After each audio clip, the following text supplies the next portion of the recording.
If you're like me, you're a fan of space RPGs. And since Mass Effect taught us all that, yes, we would absolutely bang blue aliens and befriend green ones and make war with red ones, which apparently the devs love so much they had the ending mimic that, well, when you see Exodus's trailer, you're probably like me and got pretty excited. Let's dive in. Years have passed. Honestly, no game has stepped into the place of Mass Effect. Will Exodus be able to do it? Now, first off, let's get the basics out of the way because I know you're dying to know what the hell is behind this space opera and whether they actually know what they're doing. Exodus comes to us from Archetype Entertainment, a studio that was founded in 2019, and it's basically a reunion tour for a lot of BioWare employees. We're talking James Ohlen, who made Star Wars Knights of the Republic and worked on Dragon Age. We're talking about Chad Robertson and Drew Karpyshyn. These are the ones who made sure that we all cared about the fictional alien relationships more than our actual lives when we were playing Mass Effect. And now they're back. The band you loved in high school, reforming without a lead singer,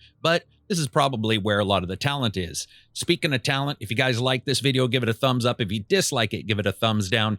Check out the podcast and the Patreon. And as always, comment and subscribe. We like to give out stuff to those who do. So the studio that's making this, they operate under Wizards of the Coast, which I think is a bit hilarious when you think about it. The same people who published Dungeons and Dragons and Magic the Gathering must have decided that they wanted a piece of that sweet sci-fi money, probably because somebody in accounting looked at a spreadsheet and realized that while fantasy nerds are going to buy literally every goddamn thing known to man with a dragon on it, sci-fi fans probably have more disposable income and fewer social obligations.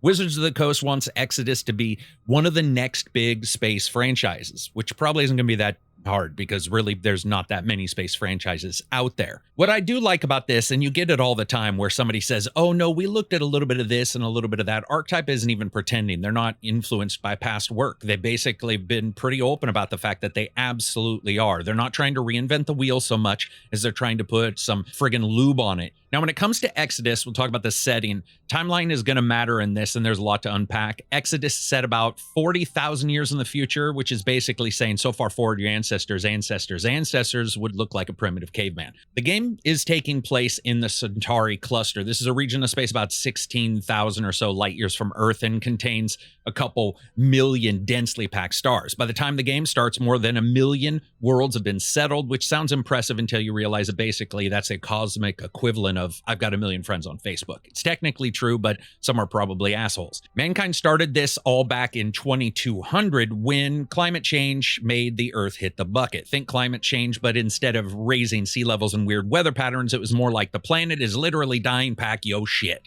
Several fleets of massive arc ships launched into space, and by 18,000, some of them actually reached the Centauri cluster. 16,000 years of traveling cold sleep, which is basically the universe's way of saying, you think your commute is bad? Check this out. And mankind went to work doing what they do best, which is settling down, building empires, humping, fighting wars, and while other humans were traveling huge amounts of time behind them, they ended up exploring, with some of them changing and evolving into the Celestials. So in the same time frame, the Celestials splinter out into dozens of different species, because of course they did. You can't give humans the power to play God and expect them not to create dozens of different versions of themselves and then automatically start fighting continually. During the next 24,000 years, they went into battles with themselves. They built a space network called the Gates of Eden, which sounds lovely, but it's probably just cosmic toll road, and also develop technologies that can actually move habitable planets to completely new systems, which is like gentrification on an ultimate level. Now, you may be wondering why this weirdly extended timeline, but it fits within the game's central mechanic, which is light speed and travel. It fits perfectly here. It's the kind of timeline that everything in the game is going to revolve around, which is both brilliant and I would say potentially a bit difficult to parse, because you, as one of the main characters coming in late, when you go out on missions traveling at near light speed, time passes differently for those than it does back home, just like human settlers to this location. It is surprising, though, how often space, which is infinite and vast, and by its very meaning, rarely in space games does that meaning reflect time. Ships warp back and forth at the speed of light +1, because that means no time passes, or they find a gate that wraps a wormhole from one galaxy to another, forgetting that to put a gate in both places to make a wormhole stable table, you sort of got to go to both sides first. So a mission that feels like a few months to you might be decades back on the home planet. Your friends age and die, societies rise and fall, and you come back to find out that everybody or everything you knew is gone or changed, really beyond recognition. As the player character, you're Orin's son, who's got a bit of both human and celestial DNA, which is a fancy way of saying he's the only one who can use the good stuff without blowing himself up into bad stuff. The gameplay itself is definitely Mass Effect as a spiritual successor, like any third-person combat game with guns and abilities, cover shooting, exploration, and probably lots of talking to people who join your crew or try to kill your crew, depending on what you say and do. The newest trailers have shown off some pretty slick combat mechanics, including what looks like an Omniblade ripoff that still manages to look pretty cool despite being obvious from Mass Effect's influence. There's also a grappling hook for traversal, which is basically the gaming equivalent of saying, we know you're going to spend a lot of time walking around, so we want to make some of it a bit less boring. And your character, because he has a bit of that celestial juice up in him, has that special gauntlet that can fuse with those alien remnants so that you can use them. And every sci-fi hero needs some kind of special hand attachment that lets them shoot lightning or create shields or whatever the hell the writers are going to make up. You also, though, have companions, both human and alien, who can join you on missions. They bring unique skills to the table and probably get into arguments with each other about who's best or who's worst. Those ones stay with you throughout the time, though. So while everybody else in the worlds are changing as you travel at near light speed, the characters with you, they age at the same speed. So some of the choices you might end up impacting their storylines as well. Also, while they haven't been incredibly open with all of the stuff you can do or be in the game, the D&D book and the novel both cover some other parts as well, including a bit about classes, skills, and the general feel of how a team would be put together. For example, in the role-playing game, they have a ton of detail about the general working traveler units. There's a mech unit who consistently has to battle heat with activities and abilities and can even leap out of the mech if it overheats. Then you have the demon. This is somebody who's listed as a living weapon bonded to a life form from the new system that regenerates hit points and ends up allowing for you to kill with stealth and self-contained bioweapons. There's also a prodigy. This is sort of like the caster who also uses tech ability to create constructs in the battlefield. And then there's a ranger character who does ranger things. They collect aliens or animal life forms to work with them in battle and exploration. I sort of expect those names to slightly change for the game just because they maybe don't necessarily feel like the flavor of it, but we'll just have to see. The awakened are animals that have been genetically uplifted to be smarter and more useful, including space bears with armor and what looks like intelligent birds of some kind, because apparently somebody at Archetype really liked the idea of fighting armored bears in space and having birds as well. Even in the small scope of time, it's going to be absolutely fascinating to see how all these different groups interact and exactly what are some of the comparisons between us and the Celestials, let alone the aliens. Now, when it comes to the art, I think the game looks awesome. Sweeping starscapes, alien structures, really well-designed characters and creatures, and high production values that we've seen already, which means it does definitely have a Mass Effect look, but a bit more fancy, both in traditional art style sense as well as some of the viewpoints that we've seen. That's fine because when seeing some of these other designs that I have seen, I have to say, I think the large mix, the adjustment, it still feels like its own thing, but at the same time, definitely feels a bit familiar. But there are some areas where maybe people question that. Yes, there's this ship here. That's one of the official picks. And if that doesn't look like the Normandy flew up the ass of a Geth, I don't know what does. So expect some very close similarities. The art direction, I would say, leans a bit more towards grounded, but operatic sci-fi aesthetic. Alien worlds seem to be really varied in ecology and atmosphere, and the different places you go to fight off whatever enemies are there so you can pick up a remnant will most likely be pretty goddamn mysterious. The big question is, how is all this going to turn out? How are the loading screens? Are there any? I don't doubt, even for the small elements of real footage we saw, that the game is going to be pretty demanding when it comes to its performance as well, even if choice for planetfalls and stealing the artifact steers them towards more of a hub and spoke map type. The game already showed some small bits of a couple locations, which were as diverse as they were alien, and we've seen some concept art that you can find on their websites and otherwise. Now, one place I want to talk about is this. Matthew McConaughey. He plays a character, C.C. Orlev, and honestly, I'm not sure if that's brilliant casting or just somebody at Archetype who really wanted to meet him. Either way, McConaughey's been dropping these David Attenborough-style trailers about the game's various alien species. You can find those on the website. I've got to admit, The guy's got a voice that can make reading your old love letters to your fifth grade girlfriend sound pretty profound. He's the space version of Morgan Freeman if Morgan Freeman spent more time talking about alien bears. Go to the YouTube channel, listen to those. There's various factions and races that they've covered. There's a lot of data. There's a gravitas, I think, to Matthew's delivery that I really do like, in that sort of airy, spacey way in which he talks that sells the cosmic horror of one race or the wonder of the universe in another. Now, I talked about this on the podcast a couple times, but Matthew McConaughey has passed on a ton of projects, huge movies with massive budgets. So whatever he sees in this is enough for him to actually dive into it and be the space version of fucking Jacques Cousteau, which I gotta hype up. Speaking of hype, let's talk about some hype and some caution. As you guys know, for previews like this or primers, we always talk about these things. The first is, of course, this time dilation effect and a bit of confusion, because you'll have some of the humans landing first and don't really realize, for a lot of people, the way time dilation works. And as they've landed and they start living their lives, you're still traveling, which then causes them to have a different relative time than us. So a lot of people thought Celestials were basically aliens. And then you have aliens as well. And then you have different groups of humans landing in different places. And you have a ton of star systems. And a lot of people may say, why aren't they just nearer to Earth? Well, it comes to habitable planets and how that all works out, of course. They've also tried to make sure that you're going to understand that some of the choices you make with family members, for instance, are going to be alerted to you. So you're not going to be surprised if something massive and amazing can happen in the 60 years to 200 years you're gone.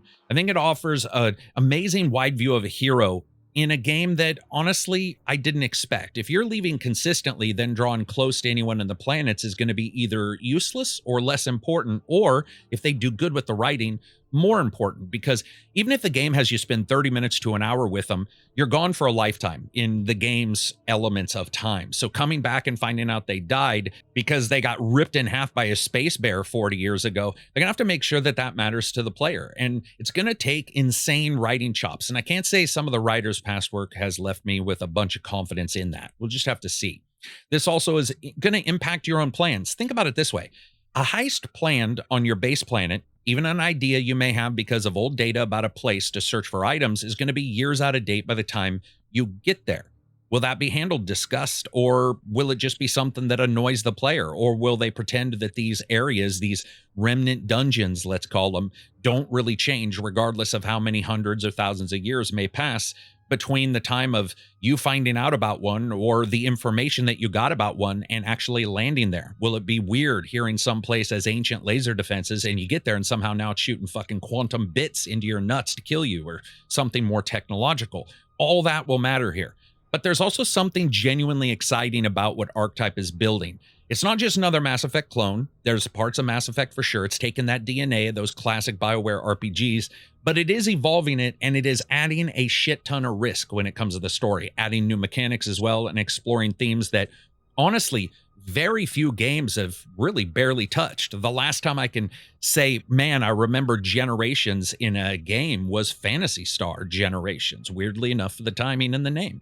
The time dilation concept alone has a potential, I think, to create some pretty cool stories and emotional moments if they handle it right. Only to return decades and find maybe some of your family or your friend's family is dead, that could be really cool. And it could really force the player into realizing they got to go out and take care of shit right away. That is, except somebody's grandchild will now probably hate you because you stole their favorite grandpa. If handled well, the feeling of loss might be something that you fight this consistent greater good and are always out there playing that push and pull of wondering what you're losing, but realizing that if you don't do anything, some future descendant of yours is going to be really in the same shitty situation you're in right now. So it's not getting any better. Might as well be you. I don't think the developers have lost the ability to tell stories that intrigue me, but I do think that in a desire to appease many, a lot of space games, well, in fact, just a lot of games, feel a bit mediocre, like the sharp edges are dulled down a little bit. And we saw that with many other games for the last, let's say, decade, where it looks like Exodus is doing things right as their treatment of humans as really the lowest rung in this ladder. And if they nail it with the alien-style worlds, the unique ecosystems, the Celestials, it could be awesome. If we just get Desert World, Snow World, Swamp World, Arboreal World, probably a bit less so. The gaming landscape has changed a lot also since the days when Mass Effect was king. This is something that Andromeda found out the wrong way, other than not having much QA, and even that it sounds like Mass Effect 4 is running into. Players are a bit more sophisticated in their likes, and there is a lot of competition. Their expectations are higher. It's just fiercer as a location for you to release a game into. There's also, though, a great deal of desire for epic, character-driven science fiction storytelling, especially, I think, in the operatic sense.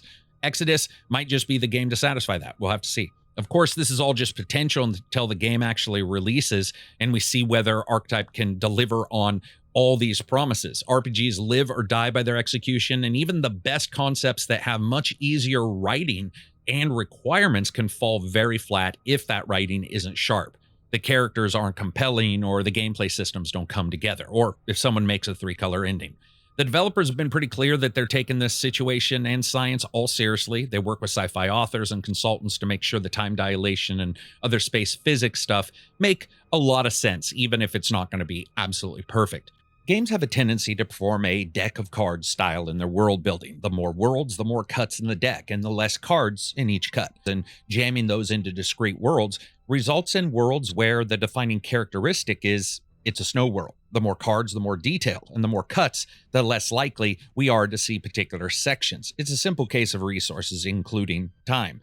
Exodus devs haven't stated how many worlds there are, but they have made it clear that your reasons for going there isn't alien tourism. It's to perform a mission and get home. The hope is that the cut of cards has got enough variation that a hand, or in this case, a unique experience and world, can be created. I'll say this, Exodus feels a bit like it could be that game that finally fills the void that Mass Effect left and Mass Effect 4 isn't filling, not by copying it beat for beat, but by taking what made those games special and pushing the concepts out a great deal further. The idea of your choice having consequence, not just in the immediate future, which we've had issues with in the past, but across generations can add a great deal of weight. And the notion of humanity as the underdog, I love that. Also, if you get a chance, check out the animated short that they did on Next Level, because they did a short about Exodus and you can watch, I think it's about 30 minutes. The game is also coming to the PS5, Xbox Series X and S, and PC, which means so far I haven't really heard of any Switch 2 release yet. But either way, I cannot wait for this. It's one to keep an eye on. I would say in a gaming world, at least right now, increasingly dominated by at least live service games or ones that have been a bit neutered and shallowed and sort of dulled of their edges, or battle royales or endless content updates. There's something refreshing about a single-player RPG that's aiming to tell a complete, meaningful story with a ton of emotional weight and then saying, you know what? Let's add a bunch of stuff on here that makes this ultra difficult. The fact that it's trying to do something genuinely new with the time dilation mechanic while still honoring the legacy of, I would say, your Mass Effects and those kinds of games means it may end up standing out in what could be a crowded field by the time this comes out. So here's to Exodus. May it be the space opera that we're all hoping for, and not just another case of a great concept and disappointing execution. Speaking of execution, let's end this sucker. If you get a chance, thumbs up if you like it, thumbs down if you didn't. Check out the Patreon. It absolutely helps. And by myself, it's just me, ACG. I would love for you guys to jump into the Discord, hang out with us, play some games, stream all day, whatever you want to do. As always, leave a comment and subscribe. We like to give out stuff to those peeps who engage. I just realized, yeah, there's Star Trek. But anyway, have a good one. Peace out and enjoy the rest of your week.